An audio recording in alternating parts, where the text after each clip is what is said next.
What's up, everybody? Rob here from Sage Tower Games, and I'm gonna talk to you guys a bit about City of Mist and give you guys 5 reasons why you, yes, you, should be playing City of Mist.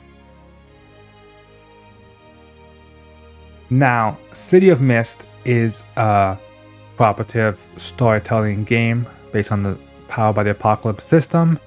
I've talked a bit about it in one of my previous videos. Be sure to check that video out. It kind of talks a bit about the game and kind of why I like it. This one's going to go a bit more into details about reasons why you should play the game. First reason why you guys should play this game is the art for this game is amazing. The art in City of Mist is some of the coolest art that I've ever seen. Some of the games, the way it has this like comic book style / noir art style, some of the ways that they draw the characters. I'll just be showing you guys a bunch of images on the screen that kind of show some of the art in this game, and the way that they display or portray either myths or folklore characters in this like modern, refreshing way is really cool, and it's eye-catching. And let's face it, like, art can draw people into a game. It gets them to go, what's that? And then once they go and start reading it, that's when you got them. That's when you got the hook in them that can make them go, oh wow, this actually looks like a lot of fun to play. And I agree. Like, again, I showed it in my other video, but I'll show it again. The City of Mist MC screen. This is one side. You can see it's actually pretty cool. And then I'll just flip it over and show you guys the other side. So you see how it's actually really cool art style. And many of the characters that they make in these books have similar art style to them. So definitely think the art is one of the most amazing things to check out.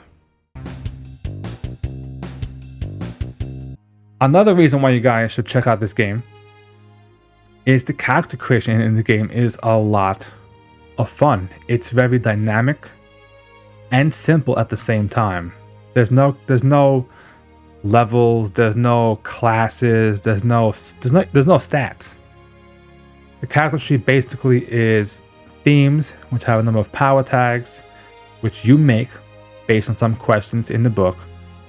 And you can choose whatever you want them to be, really. And then you use those tags when you're making your moves, as we discussed in the previous video.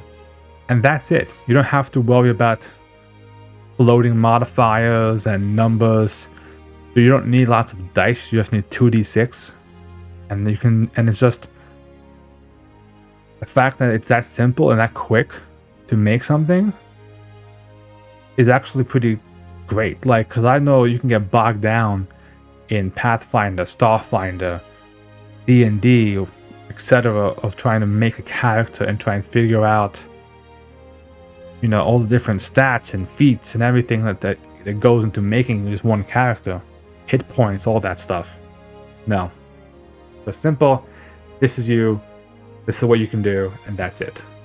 And that is refreshing. So good.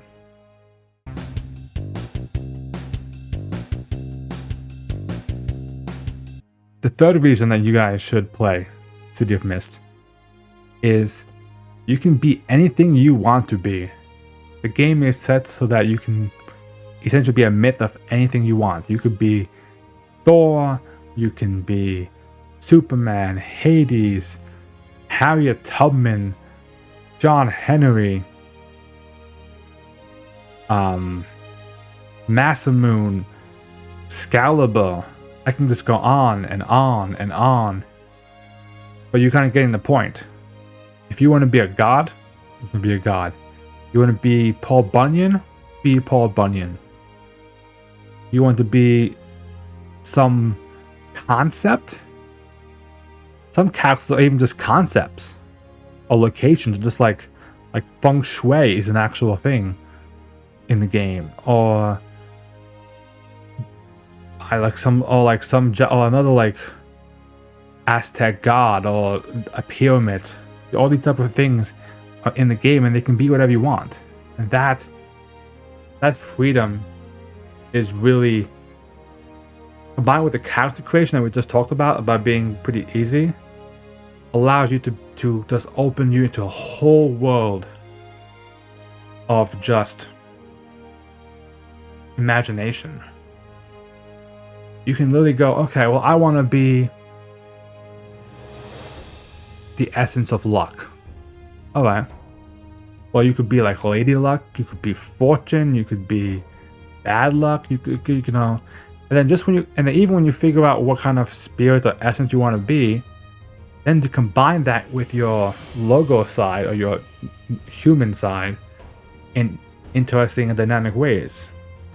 Yeah, the simplest way is to kind of have it where both sides work together really well. But sometimes they might not. Sometimes you one side may be like a pacifist side, but your mythos is this like, it's a Genghis Khan or some like warlord type character, and then your character has these like anger spurts, maybe the kind of when he drives his mythos, and then your character has this inner struggle between being his peace-loving, quite calm, normal self to this angry, martial, strong warlord type. And that right there is pretty much a plot point that has sprung out from just making your character. It has nothing to do with the actual story that's going on. It's just your character, and you already have a plot point that can pretty much drive a story on its own. So, I mean, you can't do that in making a fighter. Yeah, you can have a backstory in like these other games that have plot hooks, but in most cases their backstory hooks are not like, because I'm a fighter, this is what has led into it. So it's nowhere near as amazing as I think in this system.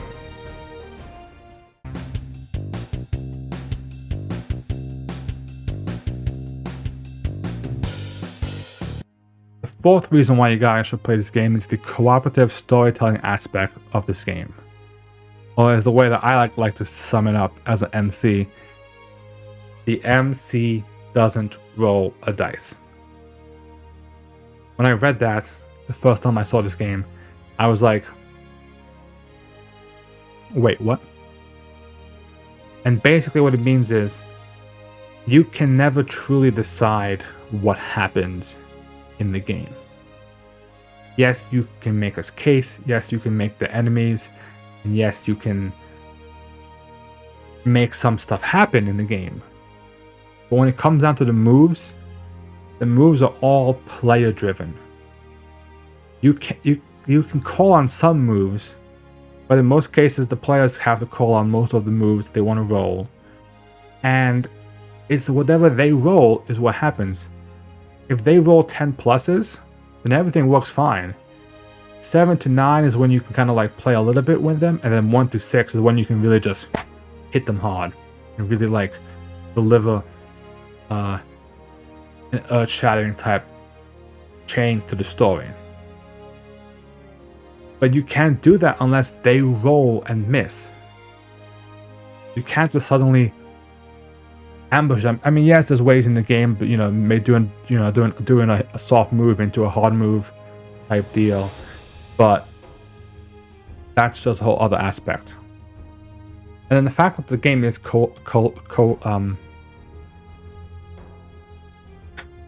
and the fact that the game is also cooperative amongst the players. The players can kind of work with each other and be like, oh, you know what, this would be a really cool thing for our characters to know each other through this way. Or maybe our characters, after work, we go to this diner, and then you as the MC go, okay, tell me about this diner. What's going on in this diner? Who works there?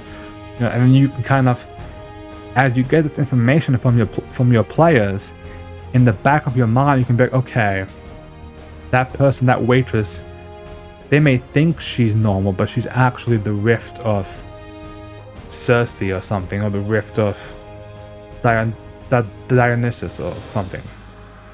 So it's just so different as opposed to like a Pathfinder or D&D, where it's not really railroading, but it's kind of semi-scripted. You have a rough idea of what's going to happen.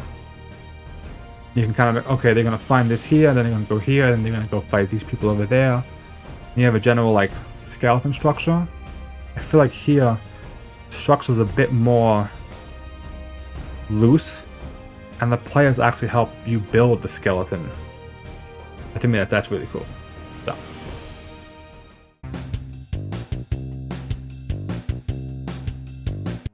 And the fifth reason, and probably in my opinion one of the most main reasons to actually play this game, is for the modern retelling of the legends, of the stories, or basically the setting, if you will. The fact that you can tell these old stories, be it legends, be it mythological gods, in a modern way is really cool. The fact that you can have a character like Hades or Poseidon or Zeus maybe be a boss of a corporation or a crime boss or some sort of like businessman basically, as opposed to just being this like god type character. Or Loki being a thief that steals things and is very trickery and deceiving. You know, the list can go on, but the way that you can pretty much tell stories through this city, which we've talked about a bit, having this unique way of how the city itself is free-form and that there's no one specific setting for it. It can be old 20s up to futuristic. And just by changing some of the technology, changing some of the aspects of the game, you can tell it either like a 1920s Loki, it might be different than a 1980s Loki. Could be a thief that has like maybe like a punk type vibe, and maybe they have daddy issues because obviously like Loki had issues with Odin. So like you have that similar concept being told through the character, who's always kind of shunned because their big brother is always like the star of the family, Thor basically. So this whole idea is just an interesting way to take it, and the setting in terms of it being a city is so much to do in just one city that each little district can be its own campaign, really. You could tell a story in each district and it can be completely separate from any other district. The best way, an example to kind of sum this up, is one that I was talking with my players the other day on. And that is, think of it in a way similar to the Marvel shows on Netflix. You know, Luke Cage, Daredevil, Iron Fist, Jessica Jones. They did have some overlap in some seasons and stuff, but Luke Cage's storyline didn't really impede Daredevil's or Iron Fist or Jessica Jones, because that was in Harlem as opposed to like Hell's Kitchen kind of deal. Yes, there was the Defenders and stuff, but the fact that you had that idea where even though all these different stories are happening in the city of New York City, the case of these shows, they don't have to interact. And when they do interact, like the Defenders, that's when you can tell this really epic story. And it sets you up for a similar campaign. You could have, you know, one group playing in this one district, and then maybe another group in this other district, and then they kind of combine to make this grand, epic campaign against this avatar, this big bad, if you will. And it's all in one location. There's no complex like traveling they have to do. It's just all in one place. And that's really cool. So these are 5 reasons why I think you guys should be playing City of Mist. As always, be sure to check out my channel. I'll be having more City of Mist content on this channel. I do stream every other Tuesday a City of Mist game, so check that out. They will be running eventually. We'll be running a Knights of Paintown, which is the published campaign for City of Mist. So that's going to have a really cool story and a good example of how you kind of lead to this epic confrontation. Other places you guys can get your City of Mist fix. City of Mist does have their own YouTube channel, as well as a Facebook group, a Discord group, and even a Reddit page. So check out all those for more City of Mist content and to try and find a City of Mist game. So thank you guys for watching, and I will catch you guys next time for some more tabletop content. Thank you.